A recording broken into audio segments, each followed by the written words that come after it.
Welcome to the Business Communications Center tutorial on resume bullets, the BCC BAM bullet formula. In this tutorial, you will learn how to demonstrate the difference in a bullet point between telling and showing. We will give you a formula that you can use to strengthen all of your bullet points. We'll add a note about metrics and applicant tracking systems and tell you how you can get an appointment to have your resume reviewed. So if you have not already viewed our other bullet point video, Begin Strong, you want to do that. It's on our website. Basically, it describes that class assignments, non-related job experience, and other work can be transferable. Even if you have never worked in the industry, you can have transferable skills exhibited in your bullet points. And it's a two-step process, choosing a skill and identifying the strongest possible action verb. This video will show you all about how to do that. The difference between telling and showing. I could have a bullet point that reads something like this. Basically, I have strong leadership skills, but they don't know me. And so they have no way to determine if that could possibly be true about me or not. It's subjective. It's what I think about myself, but I have proved nothing to the employer. On the other hand, if I have a bullet point, something like this, led a 5-member team in whatever kind of project, increasing efficiency, sales, whatever, 5%. Then they're going to say, you know, if she got 5 people to do that complicated project and increased sales, she may have strong leadership qualities. I'll bet she's a good communicator. She may have good teamwork skills. I think I want to talk to her. So this is the kind of bullet point that gets us the phone call or the email, which is the entire purpose of the resume. Now, we put this bullet point together using the BCC BAM bullet formula.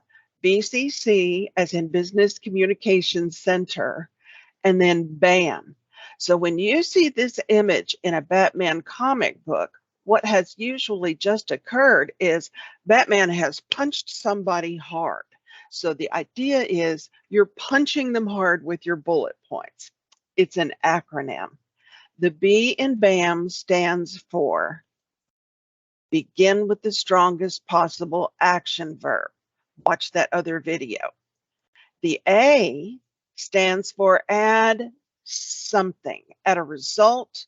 You could add a purpose if you don't have a result, or what most of our students are missing is adding how they did it. That's going to strengthen your bullet point tremendously. And then the M, of course, stands for measure it. You want to put a measurement in there. So once you've written your bullet point, go back and label it with these letters and see if it's got all of these 3 elements. So we've got a strong action verb that we've begun with. Our B is led. What we added, the A in BAM, was a result, increasing sales. And then we have 2 metrics, 5-member team and 5%. So off to a good start. Now, this is what will happen if you bring your bullet points, your resume to the BCC for feedback in an individual appointment. This is a bullet point that one of our students wrote. She was majoring in business administration and had only had experience at restaurants as a server and hostess. So her big concern was making her skills transferable.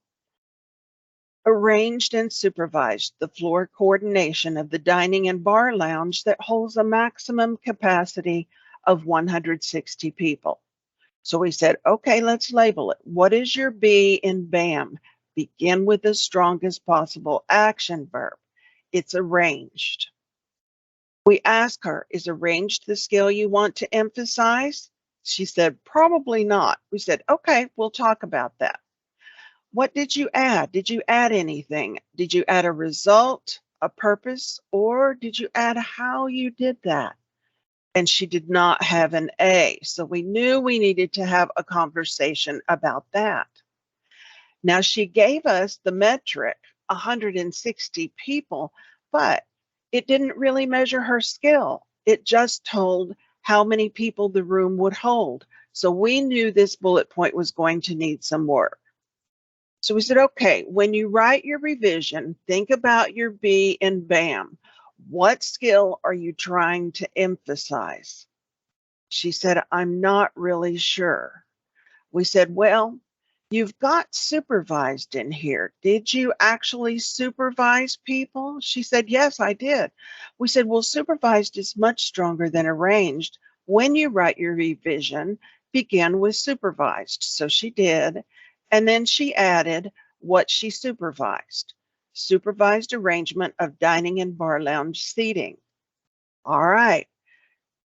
A, she did not have an A. She did not add anything, a result, purpose, or how she did it. So we asked her, was there a result? If not, could you think of a purpose? She said, no, there was a result. When I started, it held 160 people, but when I got finished, it held 204.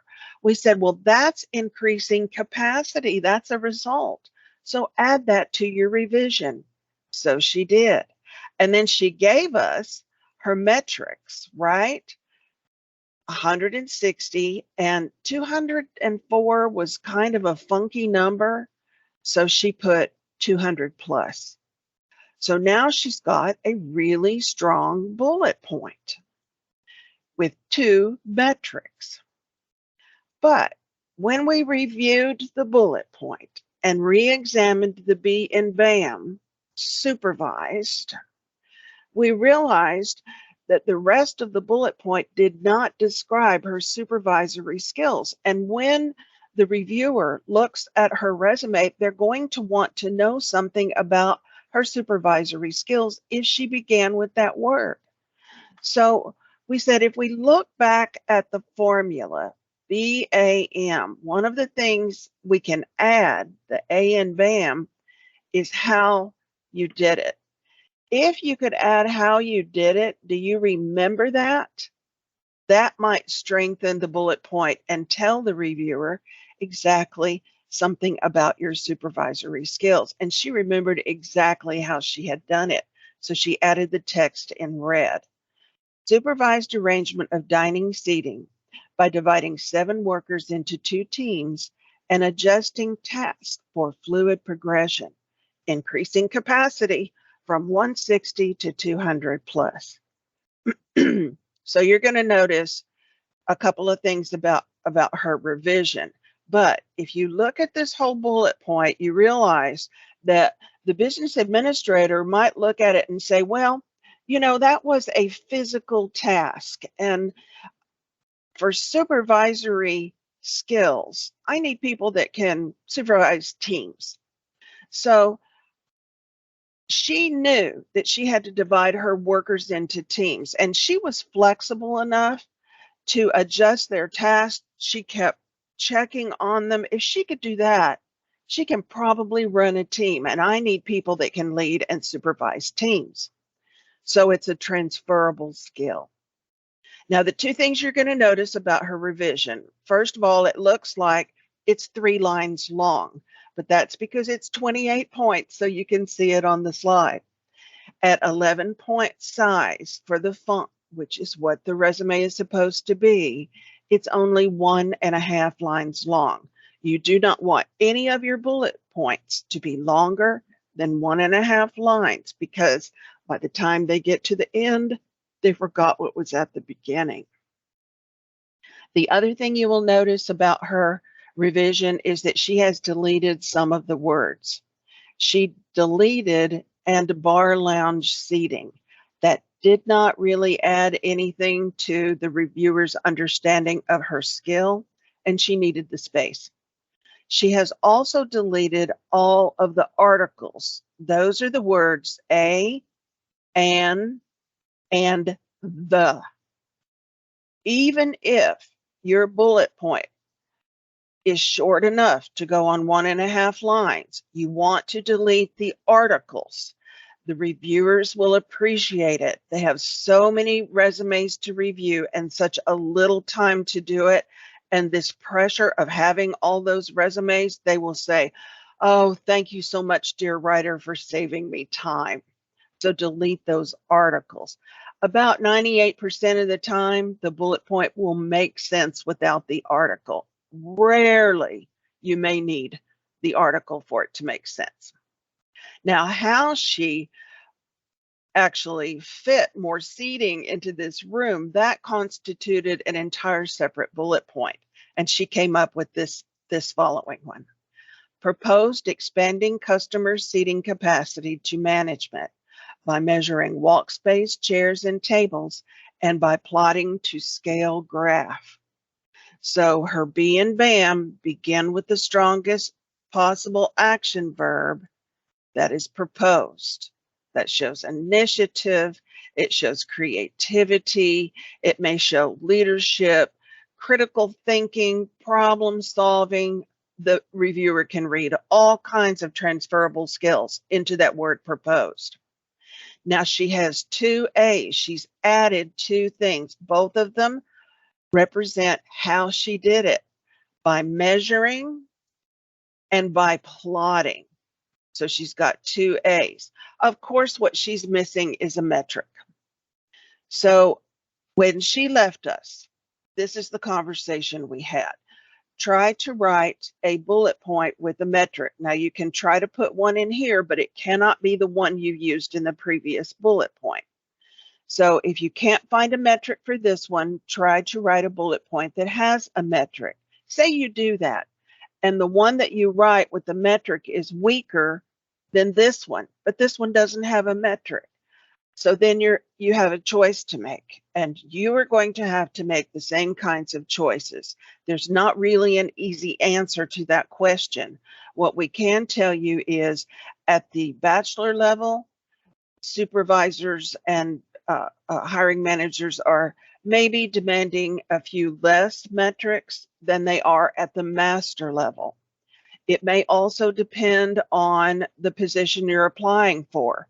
For STEM majors, typically, those type positions, those employers are looking for more metrics. Some employers may want a metric in every bullet point, but not all will want that. So you'll have choices to make that will depend on all those issues.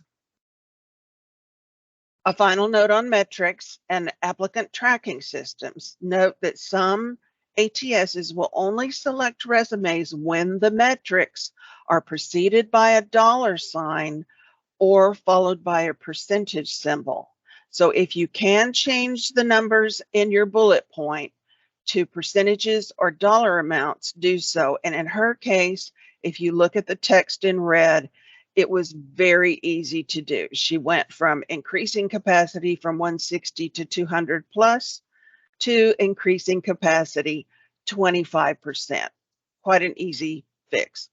But note, she left the 7 and 2 because when the reviewer, the real person, gets to her resume, they will appreciate all of the metrics in her bullet points.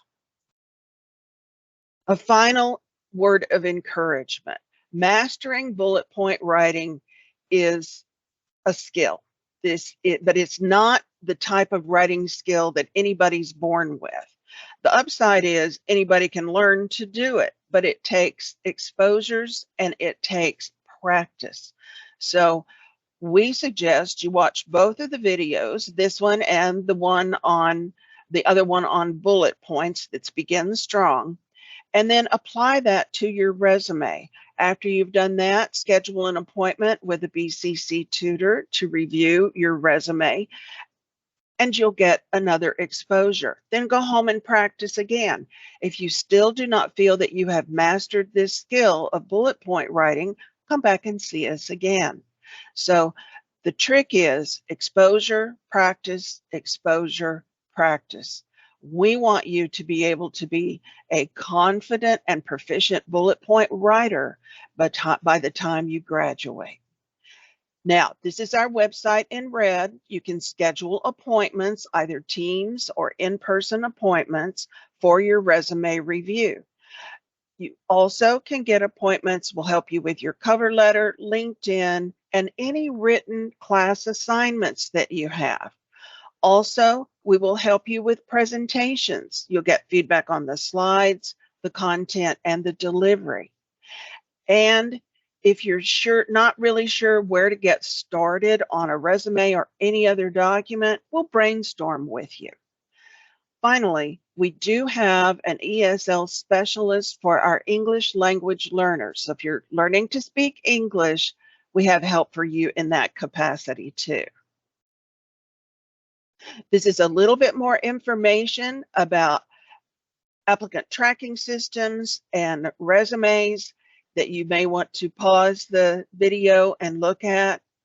But good luck with your bullet point building and come see us. Thanks for listening.